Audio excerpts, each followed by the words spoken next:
Room for error.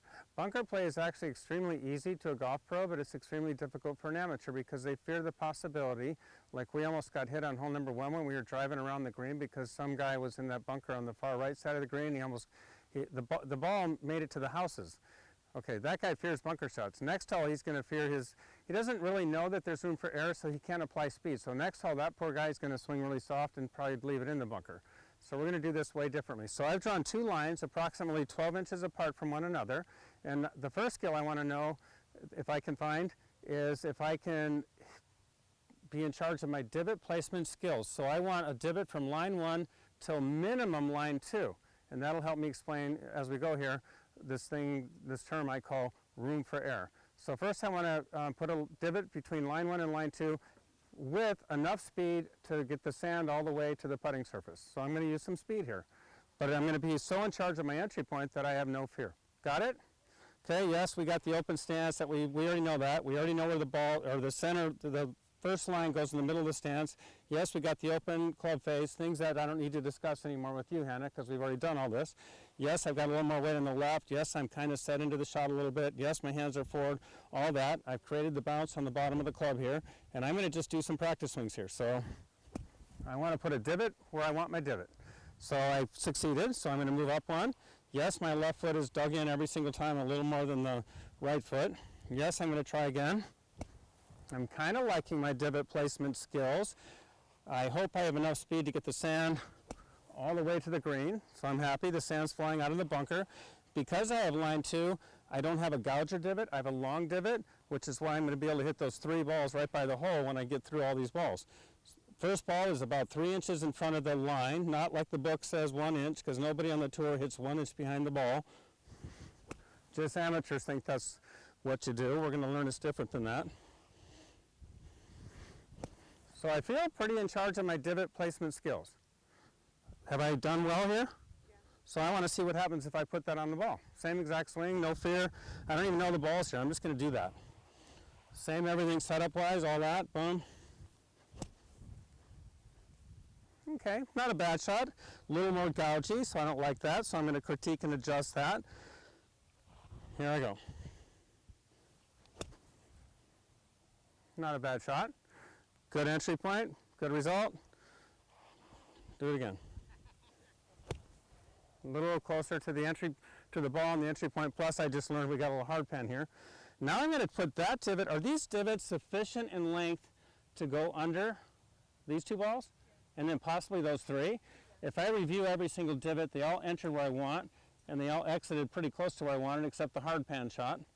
So this shot I already know is going to be a little more difficult because I'm going to come up with some ground, so I'll take a little steeper angle of attack on it. But all the divots were sufficient in length to go under these 2 balls or these 3 balls.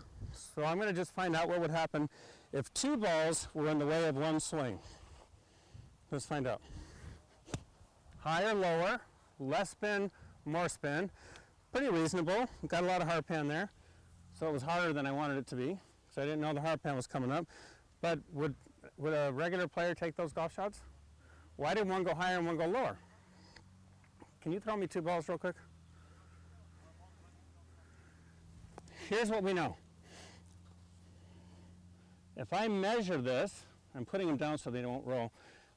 There was my planned entry point. There was my actual entry point. I'm going to measure this. I actually entered that far behind the ball. Looks different in the air than it looks on the ground. How far behind the ball did I enter? 3. Okay, approximately 3 inches.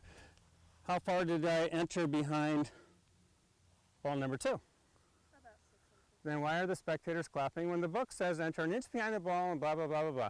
We have room for error, so we didn't have to enter an inch behind the ball. So we have 0 fear in sand traps. Okay. Got it? The one that was entered, this ball here, let me kind of say something that I didn't say yet. There was X amount of speed going through the divot placement skills. Yeah. 2 balls were in the way of it. Ball 1 had the least amount of sand between the club face and the ball at impact. Thus it flew the highest, flew the furthest, and spun the most. Ball 2 had more fluff. Ball 2 had more fluff, stuff, or sand between the club face and the ball at impact. Thus it didn't fly as high, didn't fly as far, and didn't spin as much, and it rolled more, so they went relatively close to the same darn place. And if I stood here and worked on this for a little while, I could probably get those two balls to go to the target every time, boom, boom, boom, boom. But I'd have to get out of the hard pan I got myself involved in. You get the point? Yeah. Okay, so now I'm going to do 3 balls in one swing. And believe it or not, I'm going to hit the same entry point. It'll be 3 inches, it'll be 5 inches, and it'll be 8 inches? I'm going to hit 8 inches behind the ball and it's going to go by the hole. So I got no fear. So I'm going to hit a good shot. Got it? Since it's hard pan right here, and that probably is hard pan right there, I'm going to do a practice swing on hard pan. I'm going to slightly steepen my angle of attack to get a little more gouging into this thing. But I need a practice swing in this gouging thing. Yes, you can draw lines in your practice sessions. Yes, after I get good at this, I'm going to go away from that and practice without the lines, but I'm going to vision the lines. Got it? Okay. So I can put a divot through hard pan. I think I need one more. So there's my imaginary ball. A little more gouge, but I can do it. So now I'm going to do it on 3 balls. And these balls are in good shape, so I'm going to put a divot from there to there. High, medium, low, spin, less spin, less spin. Hopefully they all go to the same place. Creating knowledge in my mind, there's a lot of room for air and sand traps. Got the deal? Okay, let's see if I can do it. Now I have this vision of I could hit anywhere between here and hit a good shot. Of course I like the 3 inches behind the ball one. I don't like the 9 inches behind the ball one. But I will never fail on the close side of things. Do you know why? Why? Because you always have room for it. Yeah. And what would happen if I failed on the other side of the front line? Of the planned entry point line? What would happen if I fail on this side of the line? Let me try it. I'm going to fail on the front side of this line. Got it? Let's see what happens. Oh my gosh, are you kidding? I wrecked my whole day. That's what happens when you fail on the wrong side of the line.